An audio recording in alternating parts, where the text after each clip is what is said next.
Welcome to Virtue and Integrity, selections from The Apology of Socrates by Plato, Vegetarian, Part 1 of 2, on Words of Wisdom.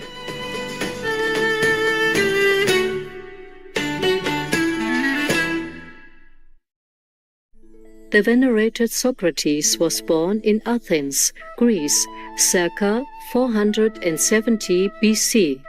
Many people consider him to be the father of Western philosophy. Others think of him as an insightful teacher and an enlightened master.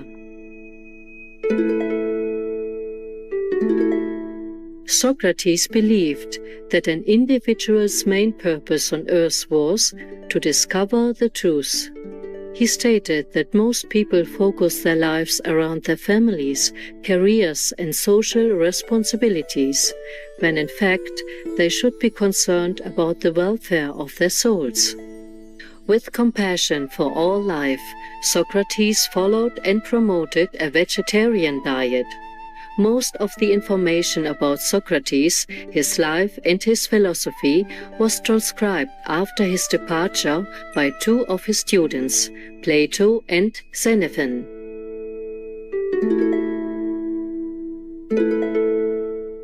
These disciples wrote about their master in several books, in which Socrates is depicted as the main character.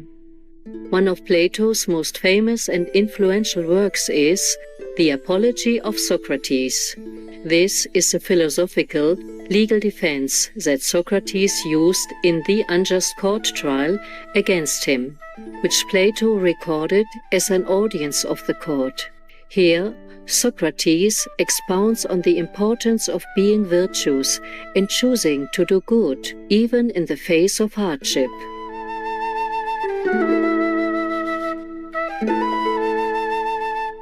During a lecture in Costa Rica in 1989, Supreme Master Ching Hai spoke of the sacrifices that the saints, including Socrates, made to enlighten people and why they are the greatest peacemakers.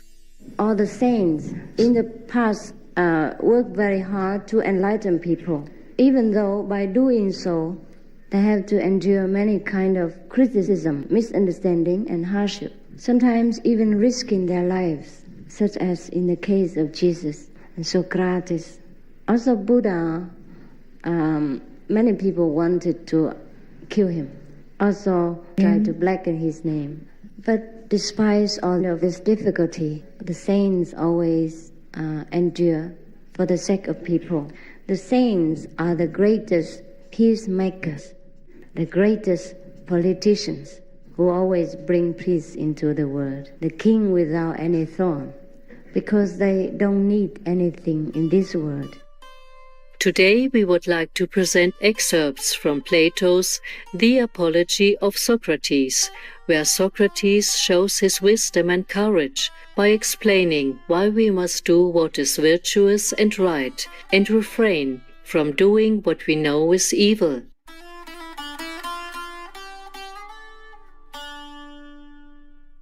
Perhaps, however, someone may say, "Are you not ashamed, Socrates, to have pursued a study from which you are now in danger of dying?"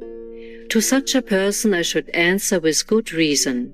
You do not say well, friend, if you think that a man who is even of the least value ought to take into the account the risk of life or death, and ought not to consider that alone when he performs any action, whether he is acting justly or unjustly, in the part of a good man or bad man.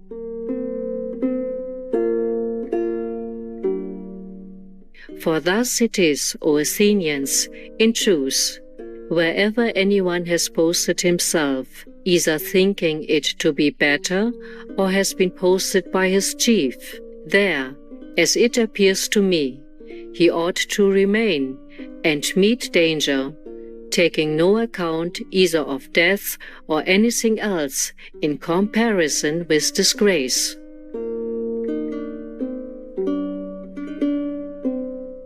I then should be acting strangely, O Athenians, if, when the generals whom you chose to command me, assigned me my post at Potidea, at Amphipolis, and at Delium, I then remained where they posted me, like any other person, and encountered the danger of death. But when the deity, as I thought and believed, assigned it as my duty to pass my life in the study of philosophy and examining myself and others, I should on that occasion, through fear of death or anything else whatsoever, desert my post. Strange indeed would it be. And then, in truth, anyone might justly bring me to trial and accuse me of not believing in the gods, from disobeying the oracle, fearing death, and thinking myself to be wise when I am not. For to fear death, O Athenians, is nothing else than to appear to be wise without being so, for it is to appear to know what one does not know. For no one knows but that death is the greatest of all good to men, but men fear it, as if they well knew that it is the greatest of evils. And how is not this the most reprehensible ignorance, to think that one knows what one does not know?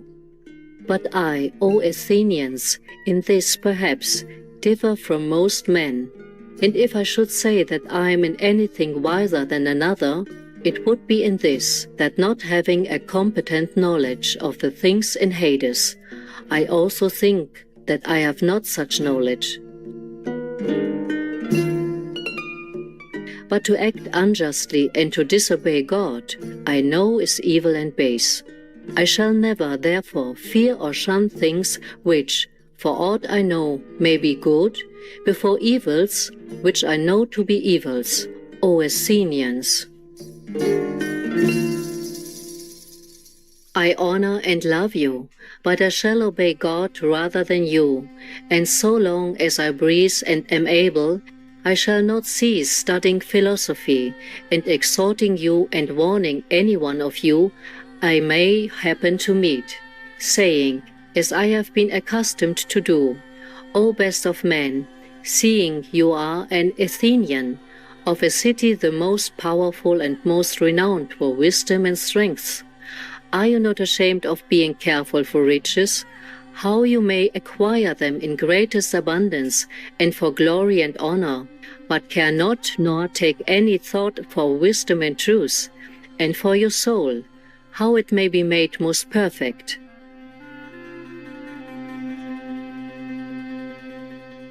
And if any one of you should question my assertion and affirm that he does care for these things, I shall not at once let him go, nor depart, but I shall question him, sift and prove him. And if he should appear to me not to possess virtue, but to pretend that he does, I shall reproach him for that he sets the least value on things of the greatest worth, but the highest on things that are worthless. Thus I shall act to all whom I meet, both young and old, stranger and citizen, but rather to you, my fellow citizens, because ye are more nearly allied to me. For be well assured, this the deity commands, and I think that no greater good has ever befallen you in the city than my zeal for the service of God.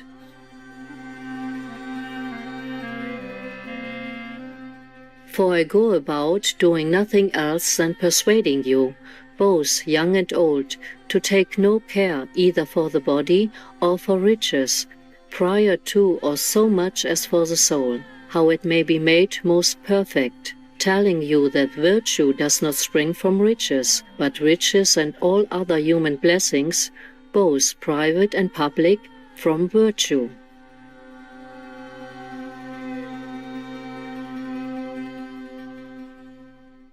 Making war, congratulations. Even the fetus, the unborn, already hate you. Thoughtful viewers, thank you for your company today for words of wisdom.